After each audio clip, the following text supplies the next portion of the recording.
Ce soir, mes chers amis, j'aimerais vous apporter une conclusion ouverte sur le deuxième point de la définition que nous avons intitulé par le royaume autant que âge ou dispensation.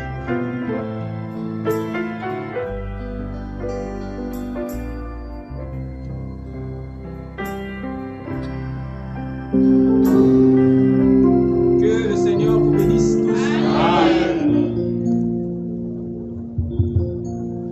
Je vous salue tous dans le précieux nom du Seigneur Jésus-Christ. Amen. C'est encore un honneur et un privilège pour nous d'être conviés dans la présence du Seigneur. Amen. Amen.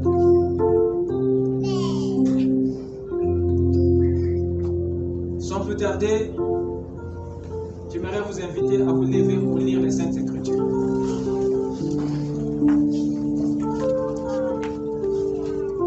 Nous allons lire dans deux endroits, à savoir Daniel chapitre 2, le verset 44 à 45, et ensuite nous irons dans 1 Corinthiens 15, le verset 22 à 28. Si vous n'avez pas de Bible, je lirai pour vous.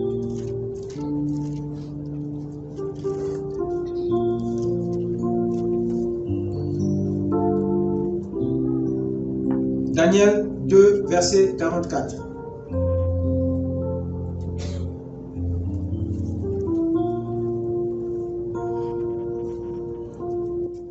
Dans le temps de ces rois, le Dieu des cieux suscitera un royaume qui ne sera jamais détruit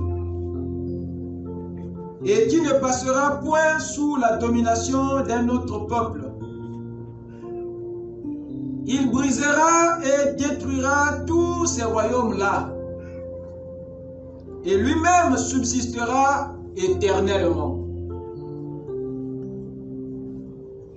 C'est ce qu'indique la pierre que tu as vue se détacher de la montagne sans le secours d'aucune main, et qui a brisé le fer, les reins, l'argile, l'argent et l'or. Le grand Dieu a fait connaître au roi ce qui doit arriver après cela. Le songe est véritable et son explication certaine. Amen. Amen.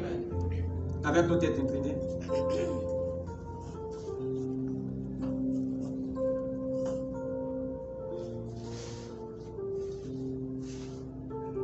Seigneur notre Dieu, tu es le souverain sacrificateur de notre confession. Tu es le Dieu créateur des cieux et de la terre. Tu es celui qui remplit le temps et l'espace. Tu es le Dieu de l'éternité, tu es aussi le Dieu du temps. Avant toi, il n'y avait point de Dieu. Après toi, il n'y en aura point de Dieu. Tu es l'époux de notre âme. Tu es le plus beau d'entre 10 000. Tu es la rose de Sharon, le lys de la vallée. Ton nom est le Seigneur Jésus-Christ. Et c'est toi qui es venu mourir à la croix pour nos péchés. Toi qui es de retour en ces temps de la fin pour nous adopter. Notre Père, nous te sommes reconnaissants pour chaque instant de vie que tu nous accordes. C'est pourquoi, Père, nous sommes venus, non pour voir un homme, mais pour te voir toi, Seigneur. Oui. Accorde à chacun de nous, Seigneur, la grâce de repartir avec une grande portion de toi dans notre cœur. S'il y a en nous des choses qui t'ont déplu, Seigneur, nous te prions de nous pardonner. Amen. Regarde chacun de nous au travers de ton sang. Seigneur, s'il y a quelques péchés indélébiles, plonge chacun de nous dans cette grande rivière de sang qui a été tirée des veines d'Emmanuel. Afin que toutes nos tâches de culpabilité soient ôtées. Tu es le sacrifice expiatoire. bénis ta présence au milieu de nous. Viens commenter les Saintes Écritures. Viens nous accorder le pain caché. S'il y a des maladies dans notre corps, Seigneur, puisses-tu les ôter au nom de Jésus. S'il y a des afflictions dans nos esprits, Seigneur, tu es le guérisseur des esprits. S'il y a un vide au-dedans de nous, viens nous remplir de ton Saint-Esprit. Que les perdus soient sauvés, que les rétrogrades ramenés à la vie. Seigneur notre Dieu, parcours cette pièce et parle à nos cœurs assoiffés. Afin que, Seigneur, nos vies soient changées. Comme tu avais changé de l'eau en vin au mariage de Cana, viens maintenant, Seigneur, transformer nos vies à l'image du Fils de ton amour. Car nous t'avons ainsi demandé tout cela pour ta gloire et ton honneur. Dans le nom qui ne faillit jamais, le nom qui est respecté dans toutes les dimensions, le nom qui est craint par tous les esprits, le nom du Seigneur Jésus-Christ notre Dieu. Amen. Amen. Je vous prie de vous asseoir pendant que nous ouvrons dans 1 Corinthiens chapitre 15, le verset 22 à 28.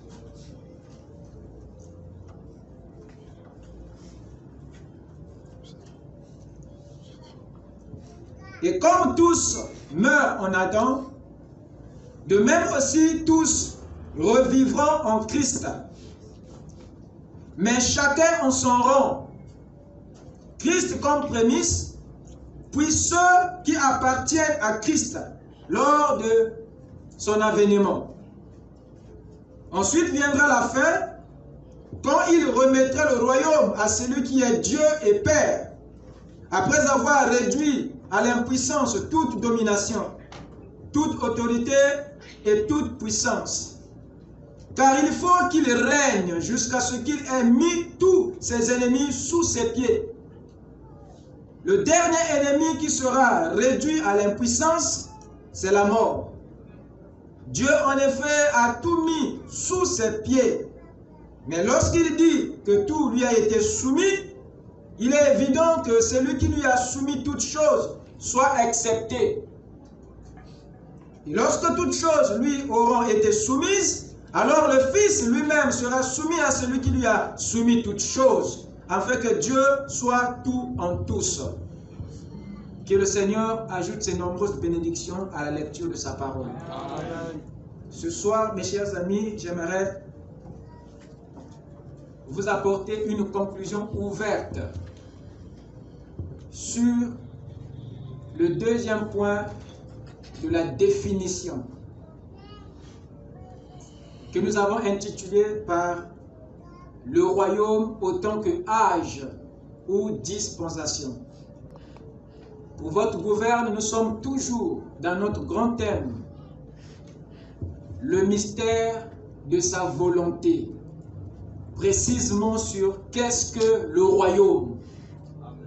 Amen. Amen.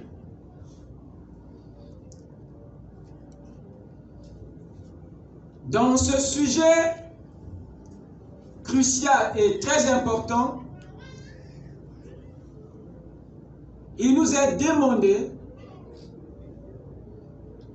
de comprendre l'arrière-pensée de Dieu. Il est certes vrai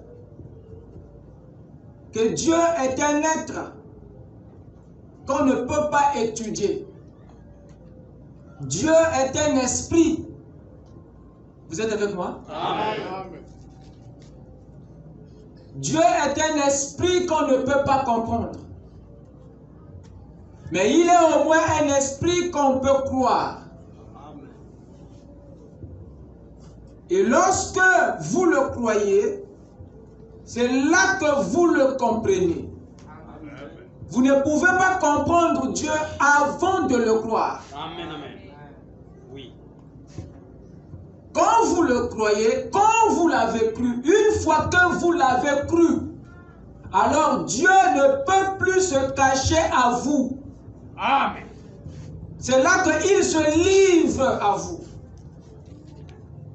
Amen. Si Dieu est toujours un mystère pour l'humanité aujourd'hui, c'est parce que l'humanité ne le croit pas. Amen. Les grands secrets de Dieu ne s'ouvrent qu'à un cœur qui croit. La clé de la connaissance, la clé du savoir dans le royaume, c'est la foi. Dès lors que votre foi est correcte, aucun mystère ne demeurera mystère chez vous. Tous les mystères deviennent révélations à ce moment-là. Amen. Voilà pourquoi nous pouvons rentrer même dans l'économie de Dieu, visiter son arrière-pensée et connaître les choses cachées. Amen. Dieu nous a donné accès à son secret.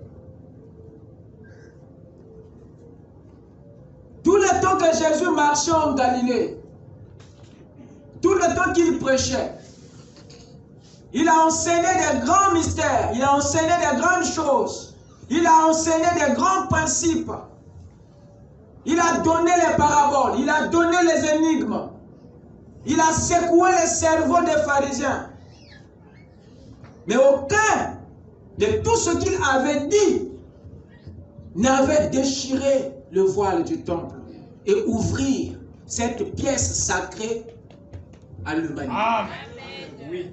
Mais tous avaient applaudi, tous avaient acclamé, tous étaient frappés de la véracité de ces mystères.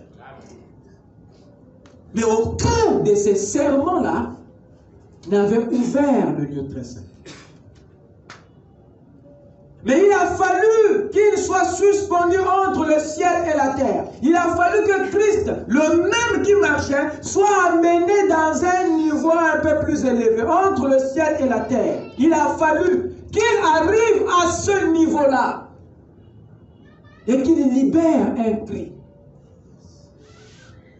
et qu'il lâche un message. L'évangile qu'il a prêché entre le ciel et la terre, c'est ça qui a ouvert le lieu très saint. Alléluia! Pas ce qu'il a enseigné sur la terre, mais ce qu'il a libéré entre le ciel et la terre. Pour dire, il y a des messages souterrains, il y a des messages terrestres qui ne peuvent pas nous amener dans la présence de Dieu. Amen. Toutes les fois que nous l'entendrons, ça nous fera du bien, certes, mais ça ne va pas nous introduire là où Dieu se trouve. Amen. Mais il y a des sermons qui sont prêchés entre le ciel et la terre. Dans cette dimension élevée, ce sont ces messages qui déchirent les cœurs, qui ouvrent le trône et qui nous introduisent dans la présence éternelle de Dieu. Là où Dieu devient réel. Amen. Là où Dieu sort de l'histoire. Ce n'est plus un conte de faits qu'on te disait, qu'on te racontait. C'est maintenant une affaire vécue. Amen. Amen. Et c'est cet évangile dont nous avons besoin. C'est ce message dont nous avons besoin. Alléluia. Qui déchire notre vie, qui ouvre la porte fermée du royaume et nous introduit dans le grand secret de Dieu. Amen. Amen. Et la volonté de Dieu est un grand mystère qui jusqu'alors n'a jamais été percé par la pensée humaine. Amen. Mais grâce à l'ouverture des sons, nous avons eu accès à ces grands secrets. Et nous avons vu que Dieu avait un triple dessein là, dans son cœur, avant la fondation du monde. Dans sa volonté se cachaient 3 desseins. Et chaque dessein était un objectif que Dieu voulait atteindre. Mais il était dans l'éternité. Ces objectifs ne pouvaient pas être atteints dans l'éternité. chaque dessein était un désir, mais qui ne pouvait pas être satisfait dans l'éternité.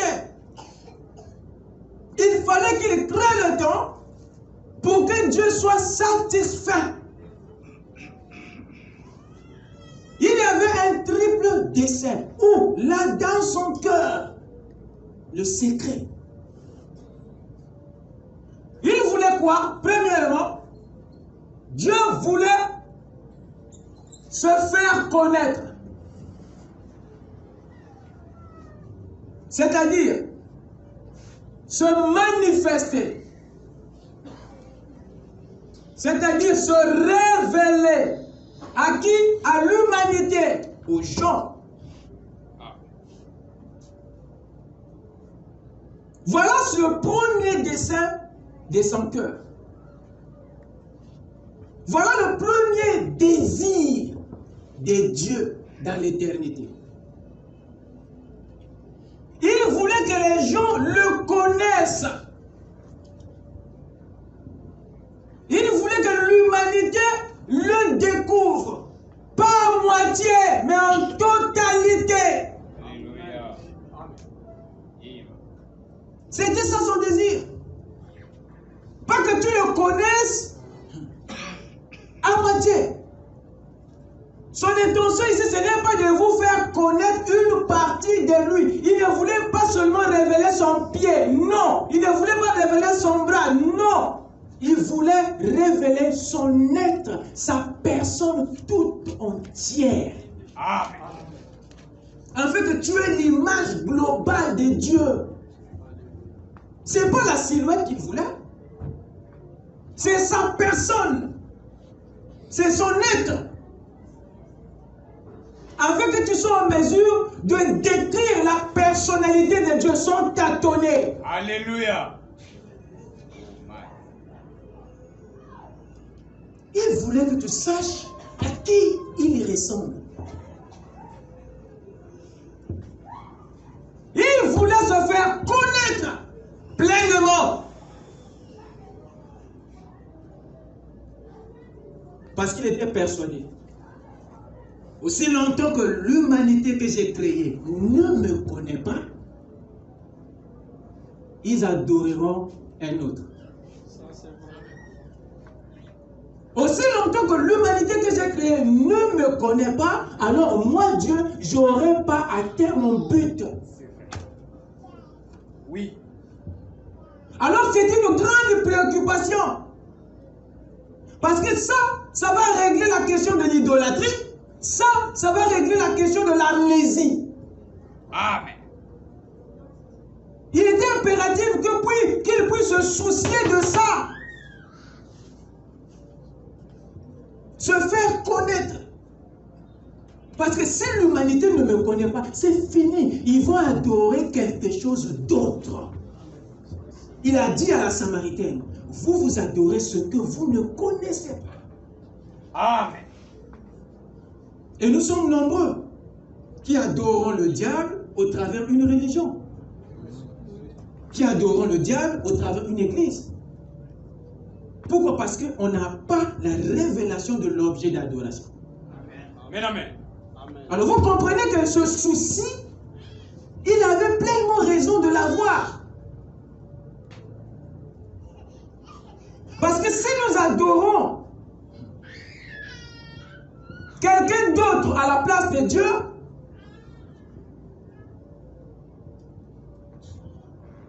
nous rentrons là dans l'esclavagisme spirituel et nous perdons notre position et nos privilèges.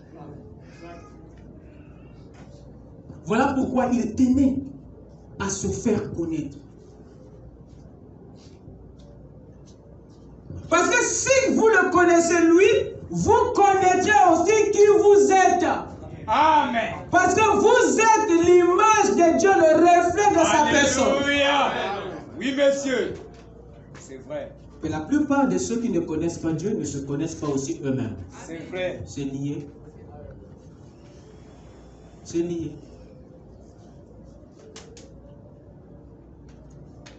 Quand tu as du respect pour la parole, tu auras impérativement du respect pour l'être humain. Amen. Amen. Ça, c'est le premier dessein. Son premier désir. Son premier objectif. Et le deuxième dessein, c'était qu'il voulait avoir la prééminence sur son peuple.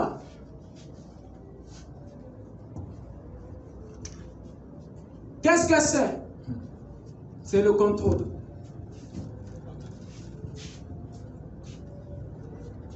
Parce que Dieu est persuadé que la meilleure manière pour lui de vous protéger, la prééminence, c'est l'attribut de la protection.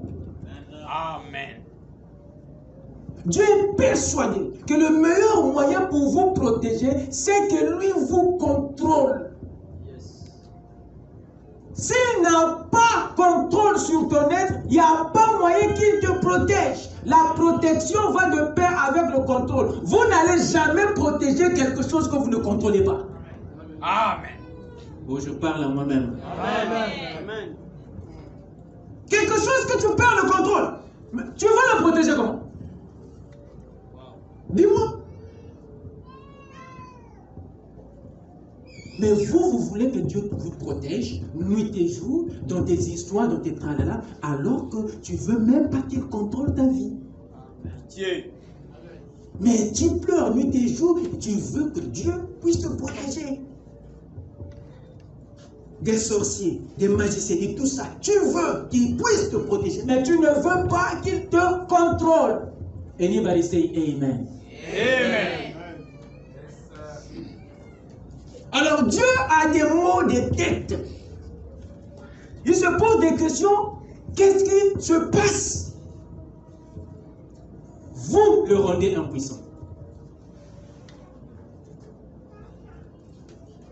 Voilà pourquoi il tient à avoir la prééminence. Le contrôle sur son peuple. Parce que ça va de pair avec la protection.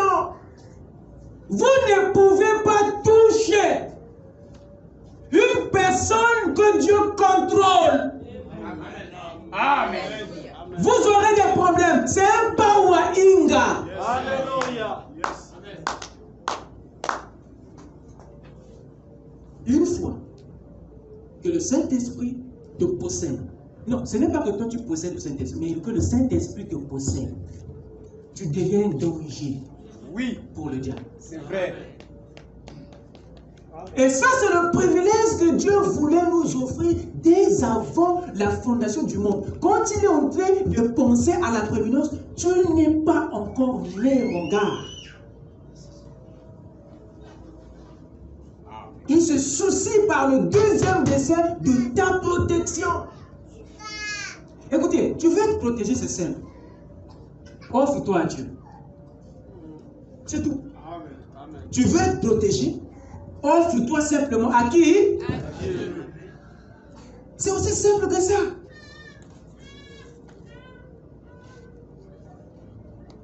Amen. Amen. Et Dieu sait ce qu'il poursuit en nous. Il sait ce qu'il poursuit en vous.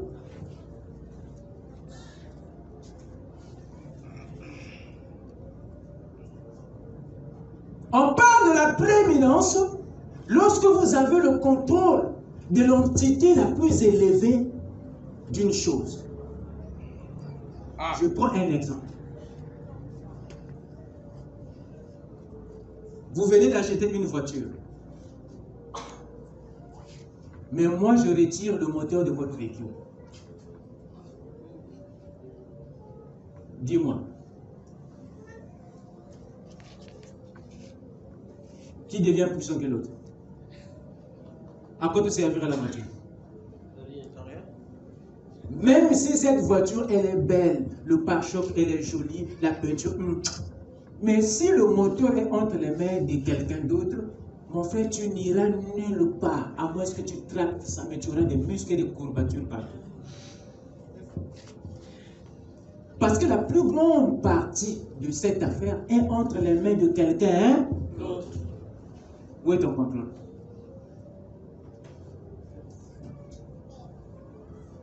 Alors, lorsque ton cœur est entre les mains du monde, quand ton âme est entre les mains de Satan, c'est clair. Dieu ne verra jamais clair dans ta vie.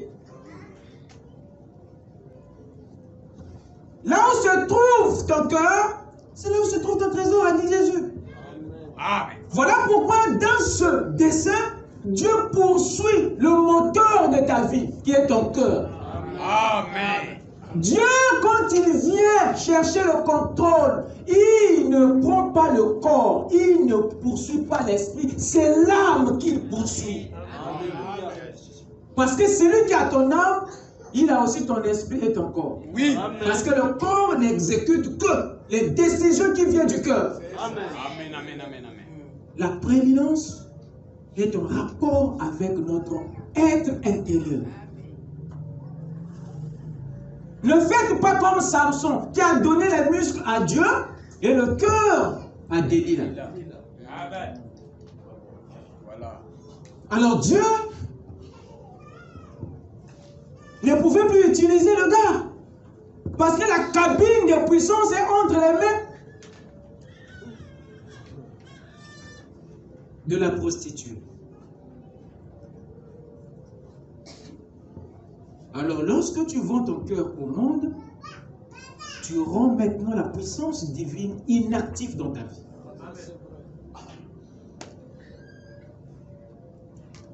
Troisièmement, Dieu voulait rétablir le royaume perdu par le péché d'Adam. Voilà les trois desseins qui étaient dans le secret de Dieu, qui étaient dans la volonté de Dieu, qui étaient dans l'arrière-pensée éternelle de Dieu.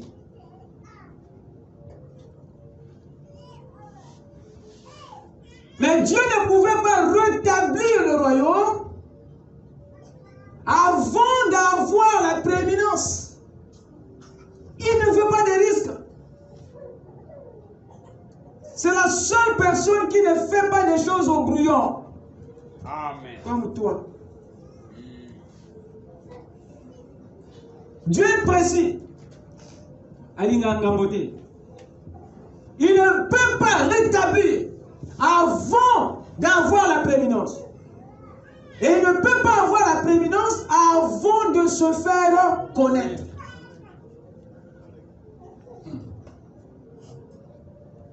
Dieu contrôle celui qui le connaît. Et Dieu établit celui qui le contrôle. Amen. Tu ne peux pas le distraire. Tu ne peux pas te jouer de lui.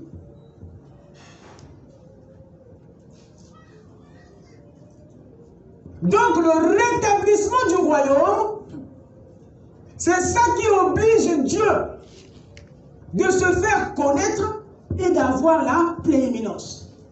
Donc le rétablissement passe par la révélation de Dieu, la prééminence de Dieu. Amen. Il n'y a pas moyen de passer outre cela. Pas moyen.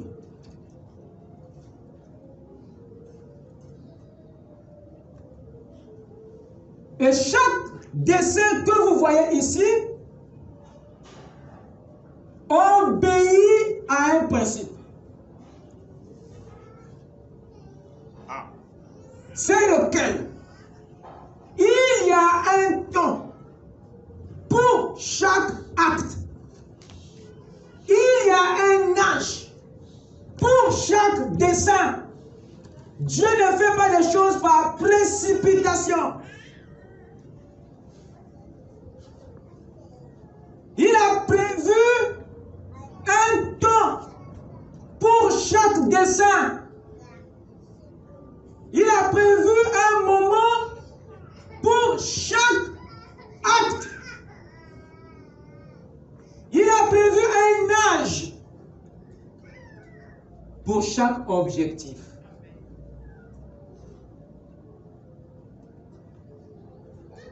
Il sait quand se révéler. Il sait quand avoir le contrôle. Il sait à quel moment rétablir son royaume. Amen. Il ne subit aucune pression. C'est vrai. N'est-ce pas lui qui a dit qu'il y a un temps pour chaque chose? Amen. Il n'y a que toi et moi qui voulons tout faire la même nuit.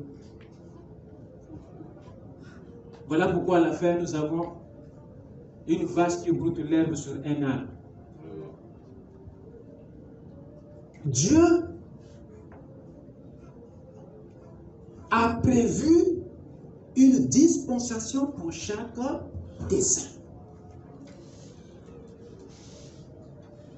Voilà pourquoi il réussit toujours là où nous on échoue. Amen. Alors quel est le dessein de Dieu dans la disposition du Père? N'est-ce pas là une bonne question? Amen.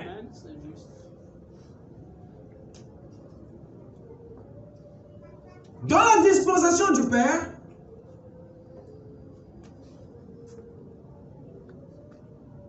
Dieu avait pour objectif, suivez-moi bien, d'agir en dehors de l'homme. Ce qu'il poursuivait pendant la dispensation du Père, c'est qu'il puisse se mouvoir, opérer, agir en dehors de l'homme. Voilà pourquoi il a travaillé. Il a permis qu'il y ait la chute de ceux qui évoluaient dans la dispensation de l'innocence, pour qu'ils sortent.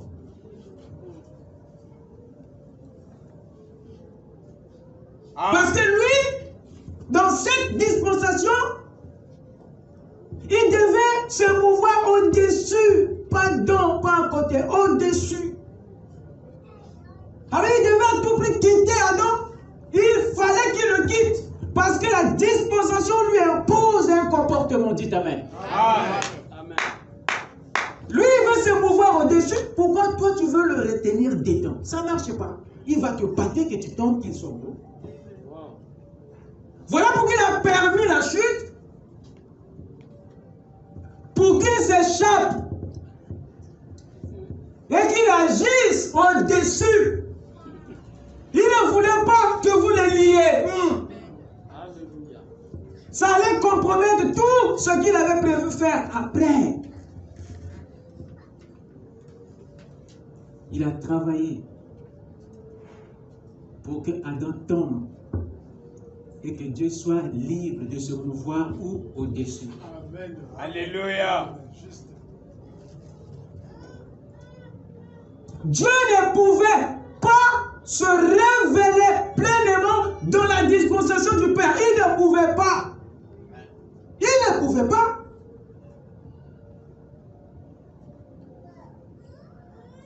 Parce que la révélation de Dieu dans tous ses attributs exige la chute. Exige la chute. Amen. C'est vrai. Comment il va pleinement se révéler à Adam du moment où Adam n'est pas tombé? Adam et Ève savaient que Dieu est leur Père. Mais ils ne pouvaient jamais savoir que ce Père est aussi un guérisseur. Ils ne pouvaient jamais savoir que ce Père est aussi un sauveur. Or, pour qu'ils le découvrent sous cet attribut, Adam et Ève doivent tomber malades. Pour qu'ils le connaissent, ils devaient tomber. Mais il n'y a pas la chute. Comment Dieu va se révéler? Donc la manifestation de Dieu a exigé la chute. Voilà pourquoi Dieu ne pouvait pas se révéler pleinement dans la dispensation du Père.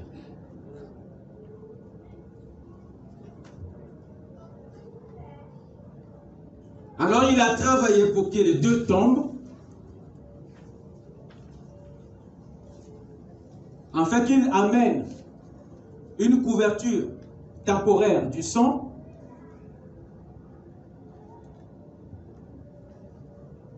pour pouvoir résoudre ce problème plus tard.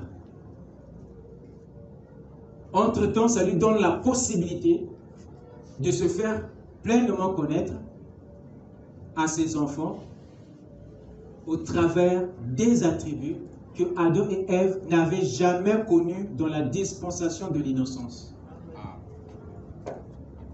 Qu'est-ce que je peux lire ici? Frère Adam dit ceci dans Pourquoi le Saint-Esprit a été donné. Paragraphe 23, il dit ceci. Maintenant voilà, le Père était Dieu au-dessus de vous, au-dessus de nous. C'est ce qu'on dit. Et ça, c'est depuis Adam. Vous écoutez ça? Amen. Donc la dispensation de Dieu au-dessus de nous, c'était depuis Adam.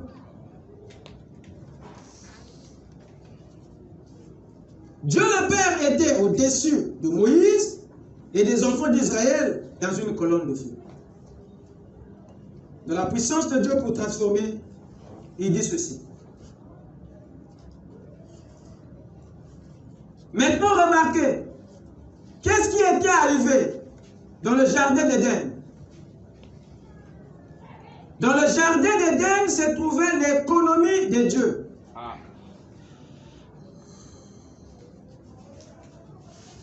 L'économie de l'innocence. Et ça, c'était l'une des dispensations.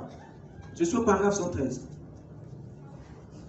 La première dispensation était l'innocence.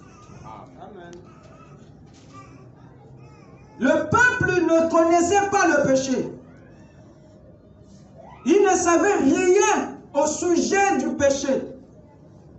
Adam et Ève étaient nus, mais ils ne le savaient pas.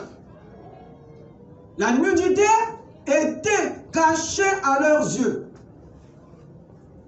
par le voile de l'esprit qui voilait leur visage. Ils ne connaissaient pas qu'ils étaient nus du tout, parce que cela leur était voilé. Car le voile de Dieu couvrait leurs pensées, leur esprit. Ils ne connaissaient pas ce qui était bien et ce qui était faux. Et les deux se tenaient là nus. Cela montrait que la connaissance n'était pas encore venue à eux. Vous voyez? Ils étaient nus. Et les deux étaient nus et ils ne le savaient pas.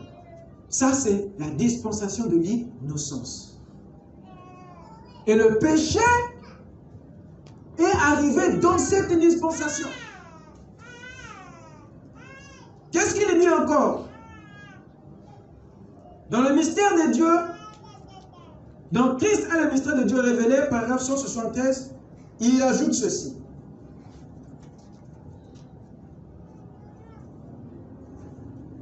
Mais il fallait qu'il laisse, Dieu, qu'il donne à l'homme le libre arbitre pour qu'il tombe.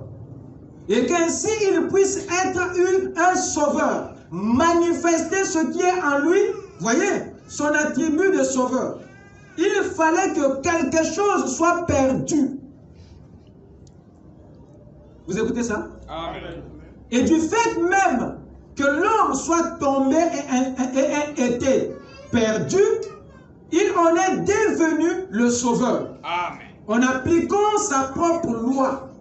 Et ça, il ne pouvait pas le faire autant que grand Jéhovah qui couvrait tout l'espace et le temps. Vous voyez? Il ne pouvait pas le faire. Il fallait qu'il devienne un homme Alors il a établi un lien de parenté avec l'homme qui était perdu. Amen. Amen. Il est devenu un homme. Dieu fait chair. Il montre ici que Dieu, pour révéler les autres attributs qui étaient inconnus d'Adam et Ève, il devait permettre la chute. La chute amène Dieu à faire connaître à son peuple les fonctions cachées de Dieu. Amen. Dieu voulait que Adam et Ève le connaissent dans le reste des attributs. Mais il ne pouvait pas le leur faire connaître. Pourquoi? Parce que la connaissance, la révélation des autres attributs de Dieu exige la chute. Amen. Et Dieu ne pouvait pas manifester les attributs que Adam et Ève ne connaissaient pas dans la personne d'Élohim. Les autres attributs cachés et inconnus d'Adam et Ève ne pouvaient être révélés à eux que si Dieu vient dans la chair humaine. Amen. Donc cela appelle une autre dispensation. Amen. Donc la manifestation de Dieu ou la révélation des autres attributs rédempteurs de Dieu fait appel à la dispensation du Fils. Dieu, Elohim, doit venir dans la chair de Jésus pour révéler les attributs en rapport avec la rédemption. C'est là que Adam dit, oh, le gars là qui était mon père hier, il était aussi guérisseur, oui. Il était aussi sauveur, oui. Mais il a attendu tout ça pourquoi? Il dit parce que ce n'était pas le bon moment pour vous de le connaître. Amen. Donc ce dessin-là, Dieu ne pouvait pas le faire connaître, l'exposer au mauvais moment. Amen. Il a attendu le bon moment, le bon âge, la bonne dispensation pour le faire connaître. Est-ce que c'est clair? Amen. Chaque dessein obéit à un temps, à un âge, à une dispensation. Et Dieu n'est pas pressé pour ça. Oui, c'est vrai. Amen. Amen. Quel était le dessein de Dieu dans la dispensation du Fils?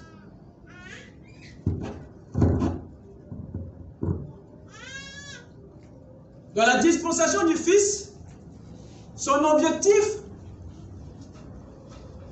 n'était plus celui d'agir au-dessus de nous. C'était maintenant celui d'agir à côté de nous, autant que Emmanuel dans la chair de son Fils unique. Pourquoi? Pour résoudre le péché commis dans la dispensation de l'innocence. Amen, amen, amen. Alors c'est dans son Fils, c'est dans la dispensation du Fils que le Père vient maintenant faire connaître le reste des fonctions qui n'étaient pas connues au temps de la première dispensation. Quelqu'un me suit? Amen. C'est ici où la grande découverte se fait. C'est ici où Adam et Ève découvrent Dieu dans les attributs qu'ils n'avaient jamais vus, dans les fonctions qu'ils n'avaient jamais connues quand ils marchaient en Éden. C'est là où ils ont su que cet homme-là était bien autre chose qu'on ne le pensait. Que cet homme-là n'est pas ce qu'on croyait. C'est dans la dispensation du Fils que le Père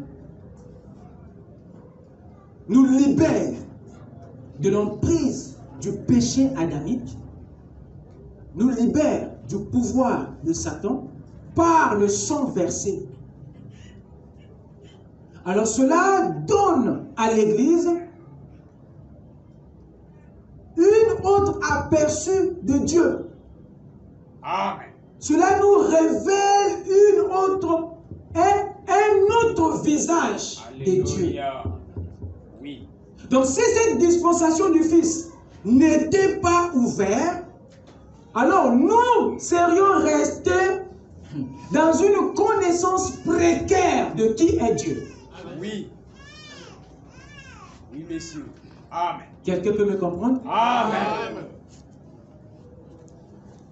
Dans Jean 1, verset 18, Jésus donne une déclaration très capitale. J'aimerais le lire pour vous. Amen. Jean 1, 18. Ça ne prend pas de temps. Il dit ceci, écoutez. Personne n'a jamais vu Dieu. Wow. I sit my kids. Ça, ce n'est pas des risques que Jésus prend là. Personne n'a jamais vu Dieu. Abraham a vu quoi? Moïse a vu quoi? Jésus a vu quoi? Gédéon a vu quoi? Lui vient dire que personne n'a vu Dieu. On peut discuter là. Parce que si Abraham se lève, il va dire, moi j'avais vu Elohim. Dites Amen. Amen. Alléluia. Si on cite encore les autres, pas possible. Chacun va dire, oh mon gars, attends, moi j'ai aussi quelque chose à te dire là. Celui que j'ai vu là, tu veux me dire quoi? Mais Jésus dit ici que personne n'a jamais vu Dieu. Wow. Donc toutes les expériences de nos patriarches de l'Ancien Testament n'ont maillé.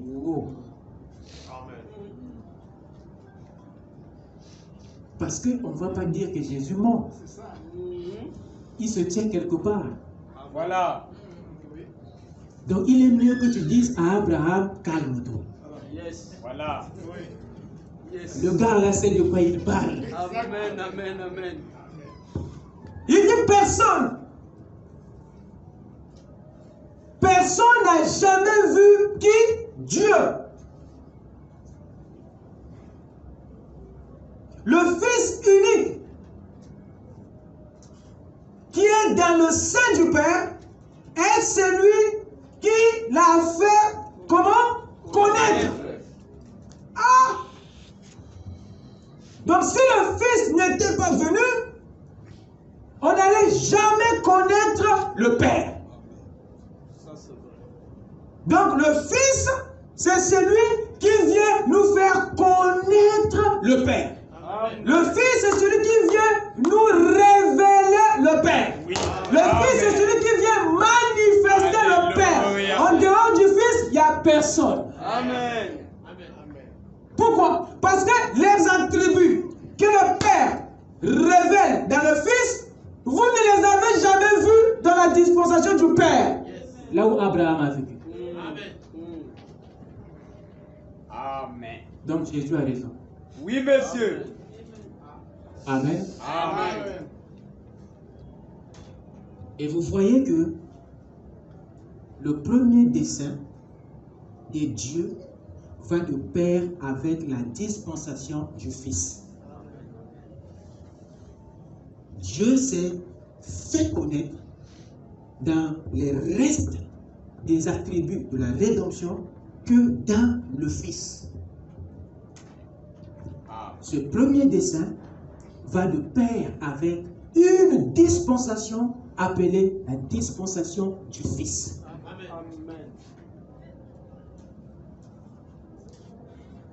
Amen. Amen. Dans Jéhovah Jireh, numéro 2, il dit ceci.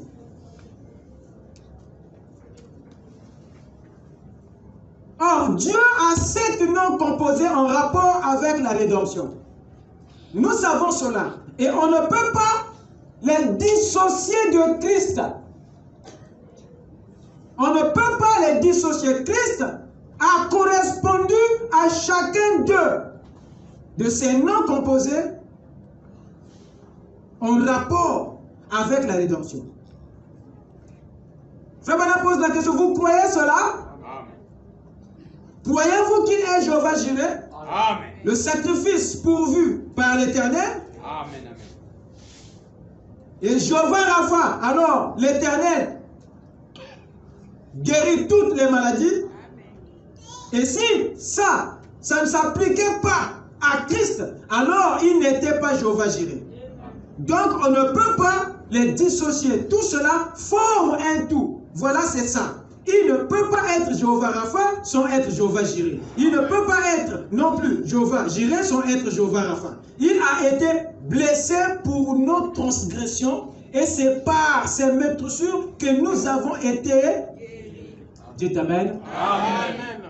Donc la guérison devait venir par les meurtrissures du Fils. Or, dans l'Ancien Testament, le Fils n'était pas encore meurtri. Donc on ne parle pas de la guérison correctement là-bas. Quelqu'un peut dire Amen. Amen. Il y a une forme de guérison. Mais la véritable guérison du péché a nécessité que le Fils soit meurtri. Or, on n'a pas meurtri le Fils dans l'Ancien Testament. On l'a meurtri dans le Nouveau. Et c'est là où, effectivement, que nous découvrons la véritable guérison. Amen. Celle qui commence dans l'âme et qui termine dans le corps. Amen.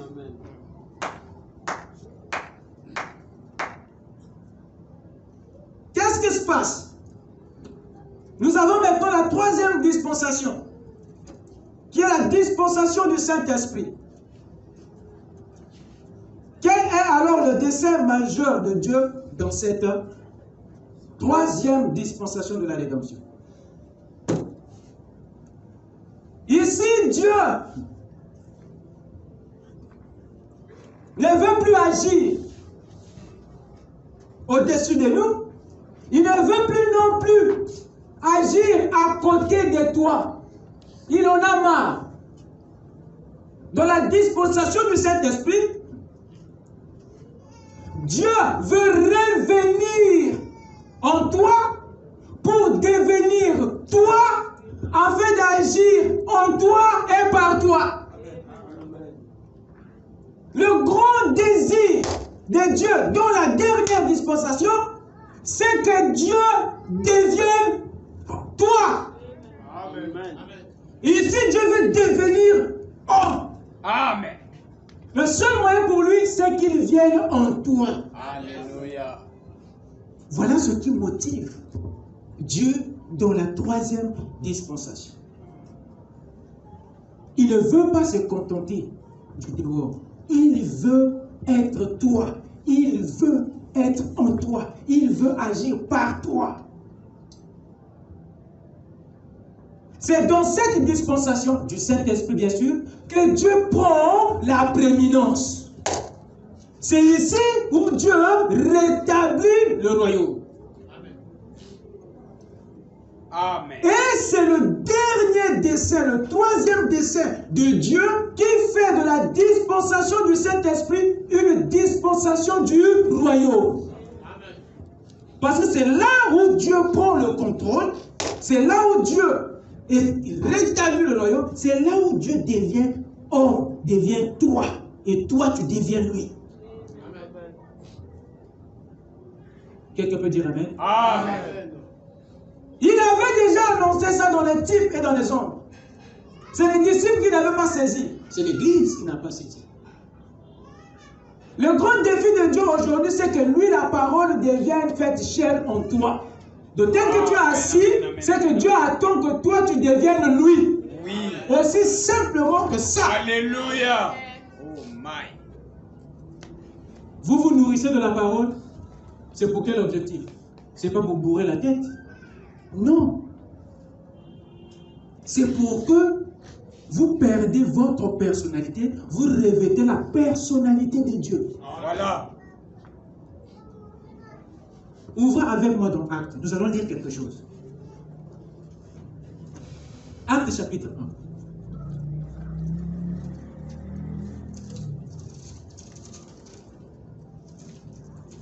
1. Appréciez-vous la parole? Amen. Commençons à partir du verset 9 à 10. Après avoir dit cela, il fut élevé pendant qu'il le regardait. Vous êtes avec moi? Amen. C'est Jésus. Oui. Et une nuée le déroba à leurs yeux. Je continue la lecture.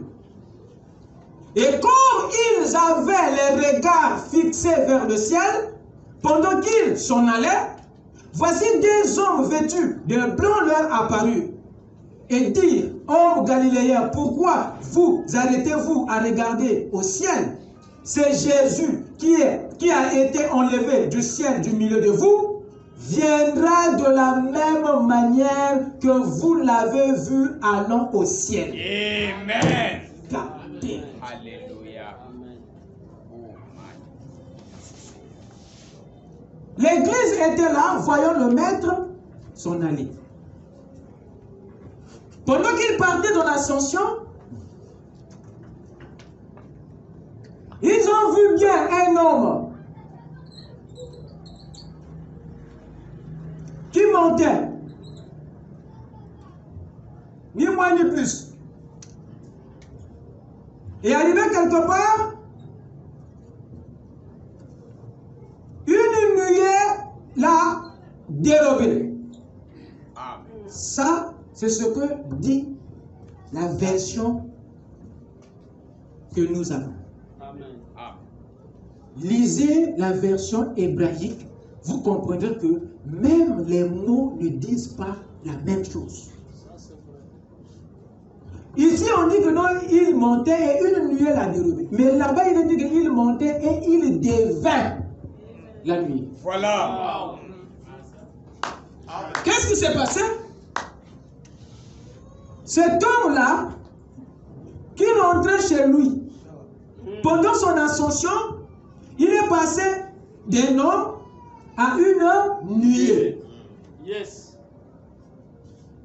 Alors, pendant que ce grand mystère s'est produit au vu et au su de toute l'Église, Dieu s'est rendu compte que personne n'avait compris ce mystère. Oui. Alors, il leur envoie maintenant deux prédicateurs, Amen. deux messagers pour expliquer cette affaire. Alléluia. Comme vous ce soir. Amen. Amen. Il a dit, hé l'Église, calmos. Ce que vous voyez là, faites attention. Le Jésus que vous avez vu partir, il est parti comment? Homme, ensuite il est devenu la nuée. Voilà. Il dit, il reviendra de la Alléluia. même manière. Alléluia. Oh my. Comment? Il reviendra comment? S'il est parti homme, Voilà. nuée, donc il reviendra nuée homme. Amen. Alléluia. Qu'est-ce que cela montre?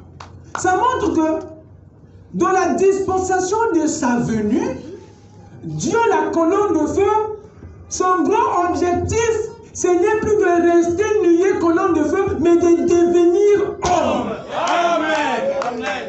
Alléluia. C'est-à-dire de devenir toi. Oui, monsieur. C'est ça le dessein Amen. de Dieu dans la grande dernière dispensation. Amen. Dieu devenant toi. Amen.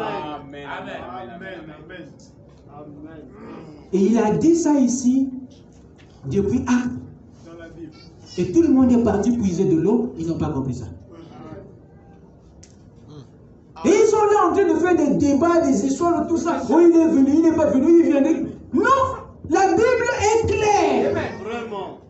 Je ne sais pas où est-ce qu'on peut avoir débat. Il viendra nuée, ensuite il deviendra toi. Amen. Amen. Dans la première venue, Jésus était venu en mari. Amen.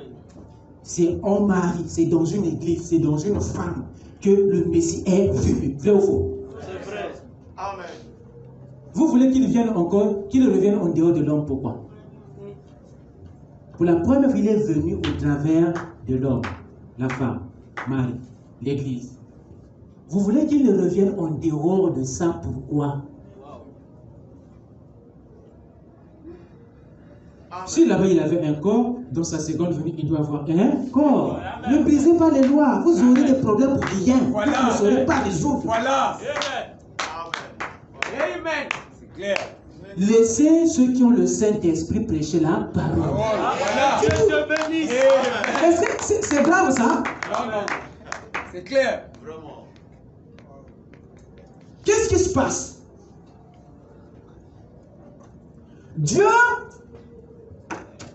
quand il ouvre la dispensation du Saint-Esprit, c'est pour qu'il devienne homme.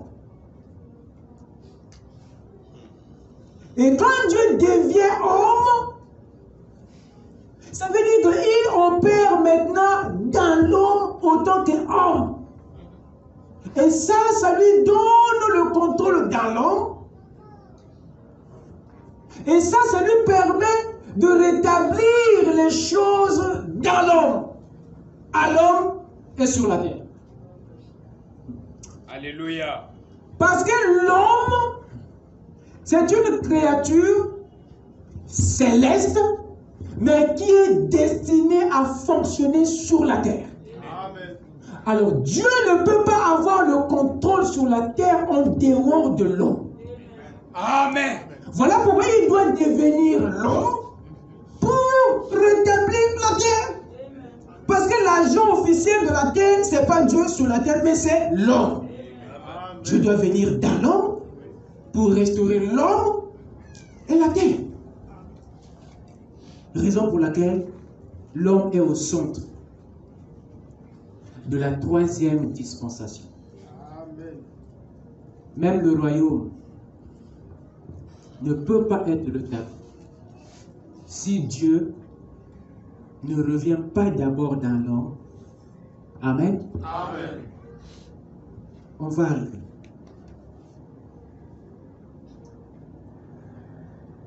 Je vais lire une écriture ici dans Christ est le mystère de Dieu révélé, paragraphe 172. Le prophète dit quelque chose de très capital ici. J'aimerais me servir de ça pour apporter une petite conclusion.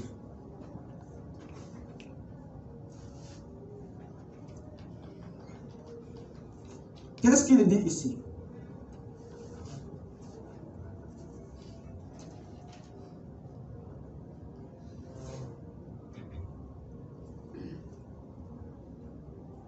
Il montre que ces trois desseins étaient importants dans le sens où ça impliquait l'action de Dieu en Christ, l'action de Christ dans l'Église et l'action du royaume sur la terre. Il dit ceci. Maintenant, remarquez encore. Donc, quel est son triple dessein? Se manifester en Jésus-Christ, entrer dans le corps qui est l'Église par Jésus-Christ pour avoir la prééminence afin de rétablir l'Éden. Écoutez ce qu'il ajoute. Christ est le mystère de Dieu révélé, paragraphe 172. Écoutez ce qu'il ajoute. Il dit ceci. Restaurer ce qui a été perdu. C'était la seule chose qui n'était pas en bon ordre. Toutes ces autres choses étaient en bon ordre. Je relis. Maintenant, remarquez encore. Quel est son triple dessein? 1. De se manifester en Jésus-Christ. 2. D'entrer dans le corps par Jésus-Christ pour avoir le contrôle, la prééminence. Afin de quoi? De rétablir quoi? L'Éden. De rétablir l'Éden. Or, l'Éden, c'est l'environnement. Ne confondez pas. Il y a deux choses ici qui doivent être rétablies. Il y a l'homme et l'environnement de l'homme. Ici, il parle de l'Éden. Et l'Éden, c'est l'environnement où l'homme vivait avant la chute. Vrai ou faux? Je répète. Maintenant, remarquez encore. Donc, quel est son triple dessein? Se manifester en Jésus-Christ. Donc la révélation, le Père l'a fait dans le Fils. 2. Entrer dans le corps, donc en vous. Par qui? Par le même Fils, Jésus-Christ. Pourquoi? Pour avoir la prééminence. Amen. Afin de quoi? Il dit afin de rétablir l'Éden, l'environnement. Restaurer ce qui a été perdu, l'Éden. Il dit, c'était la seule chose qui n'était pas en bon ordre. La seule chose qui n'était pas en bon ordre, quoi? L'Éden. Il dit, toutes ces autres choses, donc quoi? La manifestation du Père au travers de Jésus, la prééminence de Jésus dans l'Église, il dit, ça c'est bon. Il dit, toutes ces autres choses étaient en bon ordre. Donc, ce qui restait, c'est quoi? C'est rétablir l'Éden, l'environnement. Amen.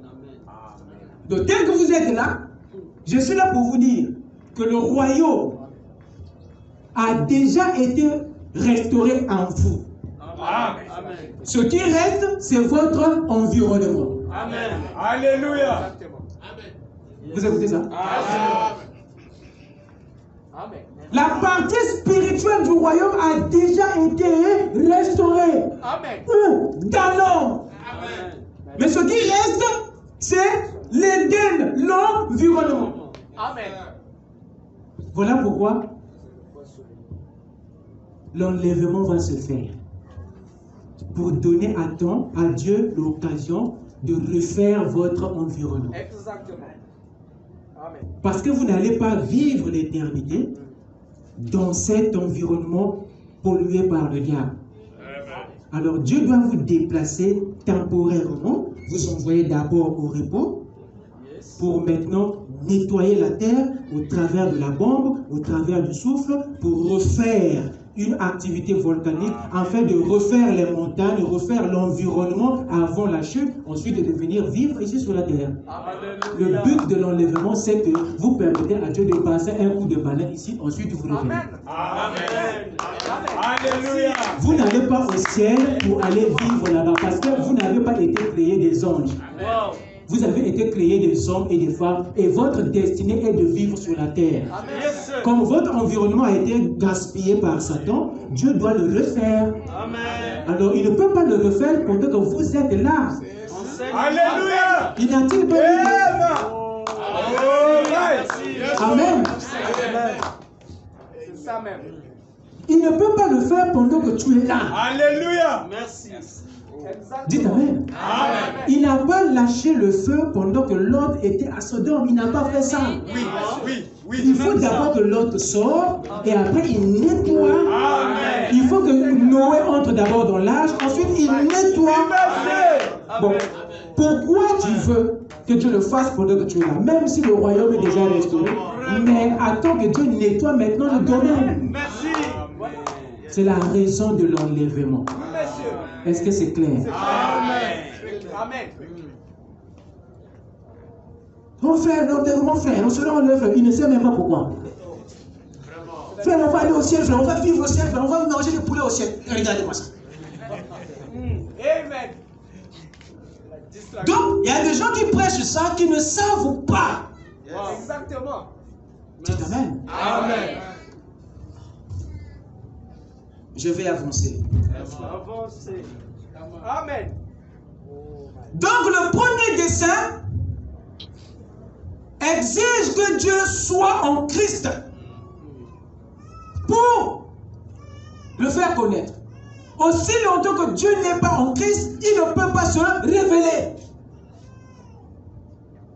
Et le deuxième dessein exige que Christ soit dans l'Église pour avoir la prééminence. Si Dieu n'est pas en toi, il n'y a pas prééminence.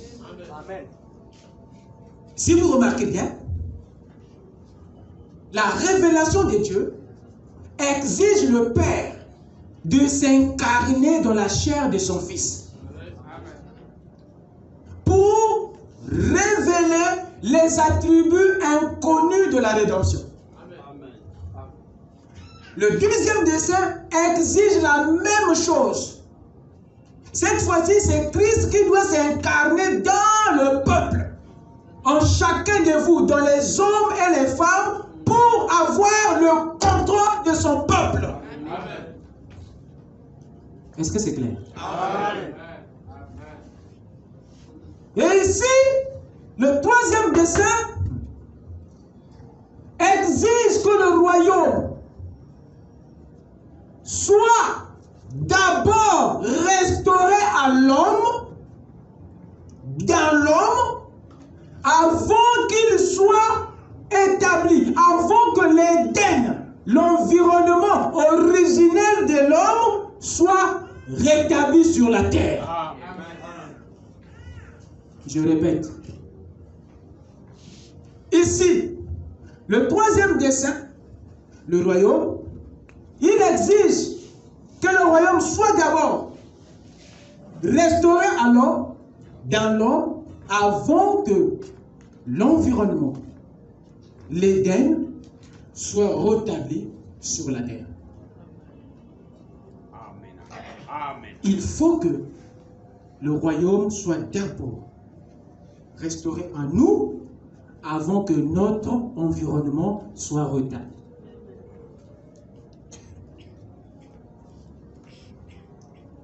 Qu'est-ce que cela veut dire?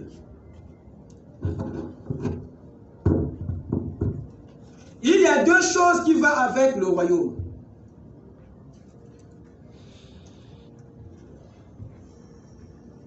Dans le royaume ici, il y a deux choses qui s'y cachent. Premièrement, il y a votre domination qui est dedans. Deuxièmement, il y a votre domaine qui se cache dedans.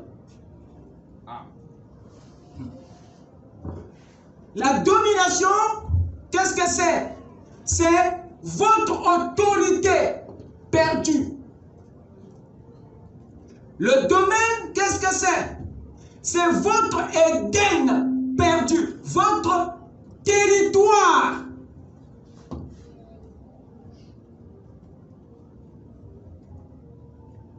Ce qui fait que la domination, c'est l'autorité que vous exercez sur un domaine, un territoire, la terre. Il n'y a pas de royaume sans domination et domaine. Amen. Voilà les deux choses qui composent le royaume. On ne parle pas de royaume s'il n'y a pas un domaine sous domination. S'il n'y a pas une domination sur un domaine. Alors, écoutez-moi bien. Quand Dieu parle de rétablir le royaume, il fait allusion à la domination et au domaine. Amen. Le troisième dessein, rétablir quoi? Le royaume. C'est-à-dire, Dieu veut rétablir, 1, votre autorité que vous avez perdue. 2, votre territoire que vous avez perdu. Dans le royaume dont il parle ici, il y a votre domination, il y a votre domaine. Votre autorité et votre territoire. Amen. Amen. Amen. Amen. Amen. Et il ne peut pas rétablir le domaine avant de rétablir la domination. Yes. Parce que si tu n'as pas la domination, tu feras rien avec le domaine. Yes, sir. Tu feras quoi? Amen. Raison pour laquelle il doit d'abord restaurer l'autorité dans l'homme pour que l'homme soit en mesure de régner sur la terre quand ça sera rétabli. Amen. Amen. Amen. Amen. Amen. Vous savez pourquoi certains n'ont pas le contrôle dans leur corps? C'est parce que l'autorité n'est pas là. Alors, le baptême du feu, la croissance spirituelle durant les âges, la venue du Seigneur, l'adoption, l'enlèvement, le millénium, tout ça, c'est pour rétablir la domination dans l'homme. Amen. Avant que Dieu rétablisse l'Éden sur la terre. Parce que ceux qui vivent sur le territoire, ce sont ceux qui auront déjà reçu l'autorité. Parce que la terre est un domaine qui est fait pour être dominé. Et si vous n'avez pas été investi de l'autorité, vous n'avez rien à faire sur la terre. Et la terre n'a rien à faire avec vous. Parce que la nature soupire, attend la manifestation, c'est-à-dire des fils de Dieu dont l'autorité sera restaurée. Voilà ce qui se trouve dans le mot royaume. Mais sauf que les chrétiens sont ceux qui courent après le domaine sans domination. Ils ont besoin du territoire sans autorité. Il y a moins de milliers qui ont besoin de ça. C'est ça le problème. Ils veulent, c'est les assoiffés de l'Éden. Ils ont besoin de voir l'Éden, mon frère. Mais ils n'ont pas l'autorité. Parce que si Dieu restaure l'Éden, mais il faut des hommes et des femmes qui ont l'autorité pour travailler. Amen. Voilà pourquoi Dieu travaille en vous en restaurant l'autorité pendant que le domaine suivra. Amen. Raison pour laquelle le nouveau monde n'est pas encore là, parce que Dieu n'a pas encore fini de faire asseoir l'autorité en nous. Le moment viendra, il va déplacer chacun de vous, ce qui se fait déjà en ligne, en file indienne, chacun en train de partir pour attendre, jusqu'à ce que tout le nom de l'épouse soit parti. Dieu nettoie l'environnement et il ramène les croyants en qui il a déjà restauré l'autorité pour maintenant régner sur une terre rachetée et purifiée par le feu. Amen. Je vais terminer. La domination, c'est la partie spirituelle de votre royaume. C'est cette partie que Dieu est en train de restaurer maintenant. Le domaine, c'est la partie naturelle de votre royaume. L'autorité est 100% spirituelle, le territoire est 100% naturel. Amen. Et Dieu veut se rassurer que vous avez suffisamment revêtu votre autorité. Et ce sont ces deux mots-là, l'autorité et territoire, domination et domaine, qui fait le mot anglais qu'on appelle kingdom. Parce que king, c'est une autorité. Et dom, c'est un diminutif de domaine. C'est ça qui donne kingdom. Donc, l'autorité qui exerce une domination sur un territoire, domaine. C'est ça kingdom. Vous êtes avec moi? Amen. Dieu ne donnera jamais le domaine, le territoire à celui qui n'a pas de domination. Voilà pourquoi dans Genèse chapitre 1, le verset 26, si vous lisez avec moi, vous comprendrez que la première chose que Dieu a donnée à l'homme, ce n'était pas le domaine, ce n'était pas le territoire. Lisez ça minutieusement, vous verrez. Dieu créa l'homme à son image et à sa ressemblance. Hein? Ensuite vient quoi? Vient la domination sur quoi? Sur la terre. Avant la terre, l'homme, après sa naissance, la chose qu'il a reçue de Dieu, c'est la domination, l'autorité. Donc l'autorité ou la domination, lisez ça dans votre Bible, je n'ai pas le temps. Genèse 1, verset 26 à 28. La terre est venue après l'autorité. Après sa création, l'homme a reçu domination d'abord, ensuite la terre, le domaine. Bon, maintenant, la chute nous a fait faire perdre les deux. L'autorité et le territoire. Dans la disposition du Saint-Esprit, comme c'est la disposition du royaume, Dieu commence à rétablir la partie spirituelle du royaume, qui est l'autorité, la domination, avant de rétablir le domaine. Quelqu'un peut dire Amen? Amen. Et l'homme n'a pas été créé pour dominer ses semblables. Cette domination est une domination originelle qui exclut les hommes. L'homme, avant la chute, n'a pas été mandaté pour dominer ses semblables, même pas sa femme.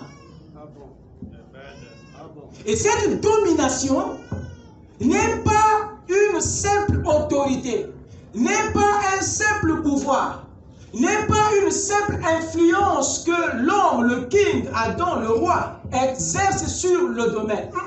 Mais c'est aussi un système de gestion, un système de gouvernance d'origine céleste que Dieu avait confié à l'homme pour diriger la terre. Amen. Alors ce système de gouvernance que Dieu appelle domination est propre au royaume de Dieu. Amen. Il est différent de ce que nous trouvons dans les royaumes de la terre. Parce que dans ce système de gestion que Dieu appelle domination, ça ne s'applique que sur le domaine. Ça ne s'applique pas sur les hommes. Dans le royaume, seul Dieu qui domine sur l'homme. Et seul l'homme domine sur le domaine. Voilà pourquoi il n'a jamais été dit à l'homme de dominer sur sa femme. Non. C'est après la chute, voyez-vous, qu'un autre système de gouvernance fut introduit. Et dans le nouveau système de gouvernance, c'est là où il y a la servitude. Conclusion, l'homme n'a pas été créé pour être dominé par son semblable. Voilà pourquoi tu n'aimes pas quand on te donne des ordres. Amen. Amen. Voilà pourquoi tu n'aimes pas qu'on te dise quoi faire. Voilà pourquoi la servitude ou l'esclavage t'ennuie. Tu es hostile à l'esclavage parce que tu n'as pas été créé pour être dominé par un semblable. Ce sentiment que tu ressens, c'est naturel. Amen. Merci. Oui, je parle à moi-même. Merci. Amen. Merci. Vous savez pourquoi c'est si difficile pour toi d'être conduit par un homme? Mais ce sentiment caché que tu ressens là. Wow. Mais ce n'est qu'aussi longtemps que c'est le Saint-Esprit que toi tu te donnes, tu te livres. Mais dès lors que tu sais que c'est humain ici, tu résistes parce que tu n'as pas été fait pour être dominé par l'homme. Amen. Amen. Amen. Tu as gagné, hein? Amen. C'est bon. Parce que, alléluia, Amen. je suis en train d'ouvrir le concept. Alléluia. Remarquez, Genèse 1, verset 26, dit ceci. Dieu créa l'homme à son image et à sa ressemblance et lui donna le mandat de dominer sur quoi? 1. Sur les poissons. Ok? Les poissons de quoi? Les poissons des mers. Et les mers, c'est quoi? C'est les eaux. Alors, le poisson ici, c'est quoi? C'est une ressource, n'est-ce pas? C'est une capacité. Et la mer ici, c'est quoi? C'est un domaine. C'est-à-dire un environnement. Et dans le domaine ou dans l'environnement, il y a aussi la circonstance. Donc, la domination qui a été donnée à l'homme, c'était un système de gestion et de gouvernance. Sur quoi? Sur les domaines, les circonstances et sur les ressources qui sont dans les domaines. 2. Les animaux. De quoi? Des champs. Et les champs sont en rapport avec les forêts. Wow. Sur quoi encore? Les reptiles. Les reptiles de quoi? Du sol. Le sol est en rapport avec la surface. Amen. Le dominant encore quoi? Sur les minéraux. Les minéraux de quoi? Du sous-sol. Quoi encore? Sur les oiseaux. Les oiseaux de quoi? Les oiseaux du ciel. Vous êtes avec moi? Amen. Il s'agit là aussi des firmaments, des étoiles, des planètes. De dominer encore sur quoi? Toute la terre. Yes. Il s'agit là des étendues inhabitées. Wow. Voilà les ressources, les capacités que l'homme était appelé à gérer, à gouverner. Voilà les domaines, les environnements, les circonstances que l'homme était appelé à contrôler. Il devait contrôler les eaux, il devait contrôler les fleuves, il devait contrôler le sol, il devait contrôler le sous-sol, il devait contrôler les firmaments, il devait contrôler même les étendues, les espaces inhabités. L'homme devait avoir le contrôle sur les circonstances. Amen. Si aujourd'hui vous êtes déchus, c'est parce que vous manquez de contrôler les circonstances. C'est ça qui vous rend Amen. impuissant. Or, l'autorité, c'est ça qui permettait à Adam de contrôler les circonstances, les domaines et les ressources qui sont dans les domaines. Quand Jésus peut se tenir devant la tempête et parler à la tempête, s'il montre par là un homme qui a le contrôle sur les circonstances et les domaines. Quand il marche sur les eaux, il est en train de nous montrer comment est-ce que, quand l'autorité est de retour, comment est-ce que vous prenez maintenant le contrôle des choses. Il nous appelait là à notre vie originelle. Voilà pourquoi il dit, je vous donne le pouvoir de marcher sur les serpents, de marcher sur les escorpions. Il n'a jamais dit que sur vos semblables. Voilà. Amen. Parce que cette domination, ce royaume qui est de retour dans l'homme, ne vient pas pour régner sur l'homme. Non. Vient pour régner sur les domaines, les circonstances et les ressources de la terre. Il n'y a que seul Dieu, le roi des rois, qui règne sur les hommes. Amen. Mais les hommes règnent sur la terre. Amen. Que le Seigneur vous bénisse. Amen.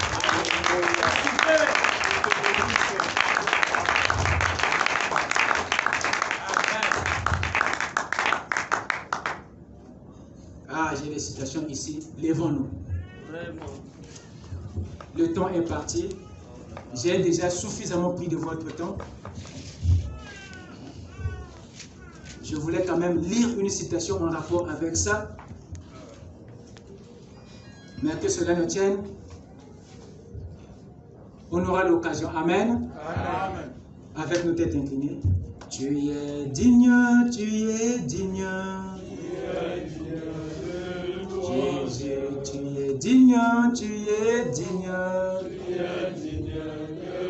Mon roi, tu es digne. Oh, Tu es digne de louange, Jésus, tu es digne. Oh, tu es digne de louange, tu es digne, tu es digne. tu es digne de louange, Tu es digne, tu es digne. Oh, tu es digne de louange, tu es digne. Oh, tu es digne de louange, tu es digne. Oh, tu es digne de louange, tu es digne. Oh, tu es digne de louange, digne de louange. que chacun prie pour ce qui les concerne. Murmurons un mot de prière. Demandons à Dieu de nous restaurer cette autorité. Parce que nous avons besoin de cela pour prendre le contrôle sur les domaines, sur les ressources et sur les circonstances qui nous secouent à gauche et à droite. Seigneur, aide-nous, Père. Nous nous inquiétons la plupart des temps. Nous nous sentons désespérés devant certaines circonstances. Mais ce n'est pas ce que tu veux. Une fois que cette autorité nous est rétablie. Seigneur, restaure cette autorité dans ma soeur et dans mon frère. Car si cette autorité est restaurée, si cette domination est restaurée, le Le péché ne pourra plus régner dans la vie de mon frère. Le péché ne pourra plus régner dans la vie de ma soeur. Merci pour le Saint-Esprit. Merci pour le baptême de feu. Merci pour l'effusion de l'Esprit. Merci pour l'adoption. Merci pour l'enlèvement. Merci pour le millénium. Car tous ces actes ne restaurent que cette autorité dans l'homme, afin que l'homme puisse régner sur son corps et son esprit, pour que le péché ne puisse plus avoir une place. Seigneur Dieu, délivre-nous par ton retour dans le cœur de tout un chacun.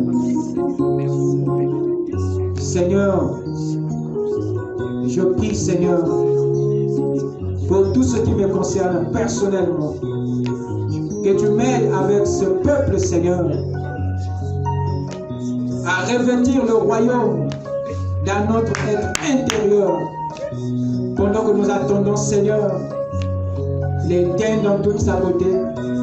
Permets, oh Dieu, par cette autorité déjà restaurée en nous, nous puissions contrôler nos circonstances, donner une direction au vent, donner une direction aux problèmes, donner une direction, Seigneur, aux situations, avoir le contrôle sur les bêtes sauvages, sur les mauvais esprits, sur les péchés, sur tout ce qui perd au Dieu, revêt un esprit inférieur à l'homme, car tu nous as revêtus d'un esprit d'autorité, de supériorité, Seigneur, et non un esprit de timidité, de servitude.